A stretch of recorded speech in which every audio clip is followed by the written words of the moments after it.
So, what I really love about this practice of keeping track of your daily expenditures is that it's a simple thing that you can do. It's free, everyone can do it, and it has layers. It has unexpected layers. So, there's obviously the math part. You're kind of writing down, I spent $10 on gasoline. I spent um, $80 on groceries, whatever it is. And you're doing that so that over the course of the week, the month, the year, you can see every single day what you spent that day, whatever the expense was, no matter how large or how small, it's all captured, it's all there. Here are the layers that I love about this practice. On one hand, it's about keeping track of the dollars and cents, but on another level, it's really a mindfulness practice. It's an opportunity to pay attention to the choices that you're making.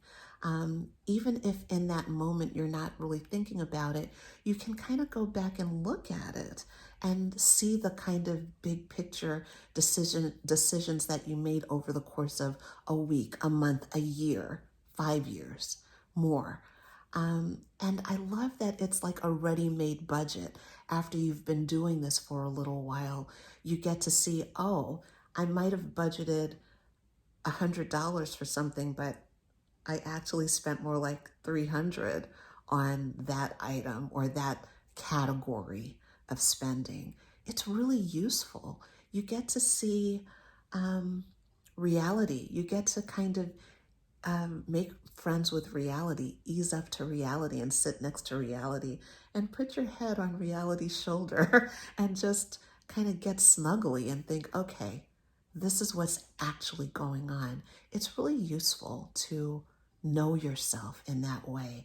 I talked a little bit about in my video on savings as cartilage, I talked a little bit about how for some of us, conventional wisdom doesn't always work.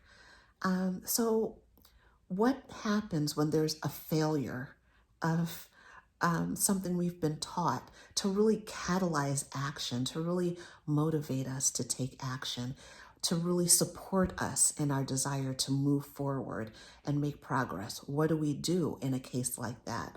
I argue the best thing to substitute that is data about your own life, data about you, about who you are, about how you behave, about how you feel, how you react to challenges, how you react to loss, disappointment, how you react to good things happening, how you react to surprises, to good surprises, how you react to an unexpected influx of money, how you respond to all kinds of things. What I love about keeping records is that it captures your actual behavior and you get to go back and take a look, almost like an armchair amateur analyst. And you get to go back and take a look at that data and start to see patterns. You start to experiment. You put on your white lab coat and you get your magnifying glass or you get your microscope and you start to look at the details of your life. It's different from reading an article in your favorite business journal or newspaper or even your favorite book. It's different. It's not taking the place of that, but it's adding to that.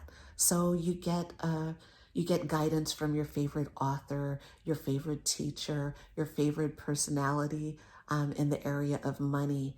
But then that person can't tell you, oh, Jack, Jane, Brigitt, I see that you spent this amount last month on this category. What was that about? What does that tell you about your priorities?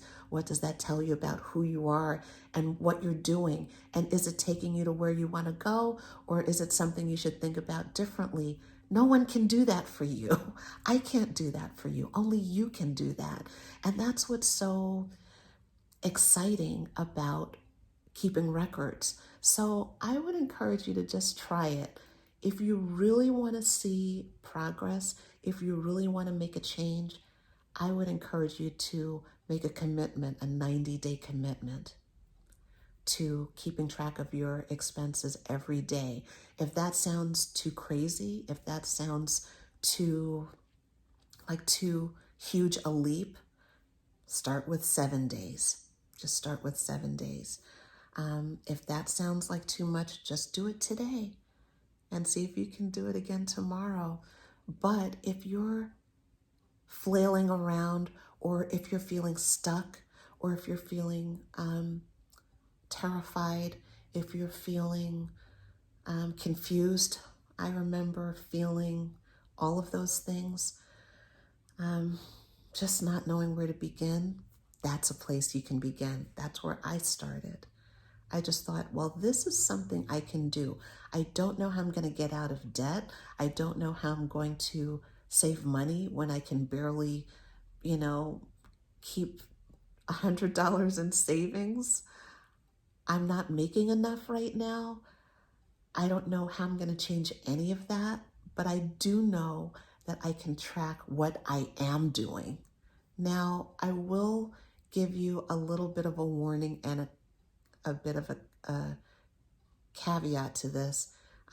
It can be unpleasant to actually see the evidence of the choices you're making when a lot of those choices are not working out. A lot of those choices aren't really taking you to where you want to go.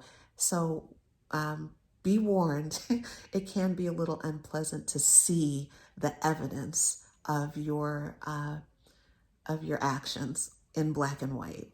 I love Naomi Ekperigin, and she has this great routine. I forget if it was The Tonight Show or where she did this. She's a comedian, and she did this set that I've watched so many times, but she talks about keeping a food journal, and she's like, well, it's all here in black and white.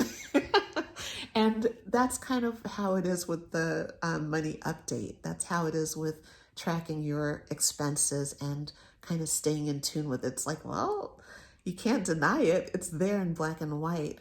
So at first it can be something you have to get used to, but over time it becomes a tool that you can really, really take advantage of. And so it helps you to get to know yourself. It helps you to understand what's real in your life. And what I really love about it is it gives you context for hearing and interpreting and metabolizing advice from the outside, external advice from others.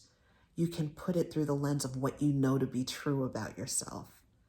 And I love that. So that to me is like part of the skeleton, part of the scaffolding, part of the inner workings of confidence. Confidence is in part about a sense of understanding, a sense of knowledge, a sense of inner stability. And starting to collect that data from your own life, it takes you there. It begins that journey of confidence.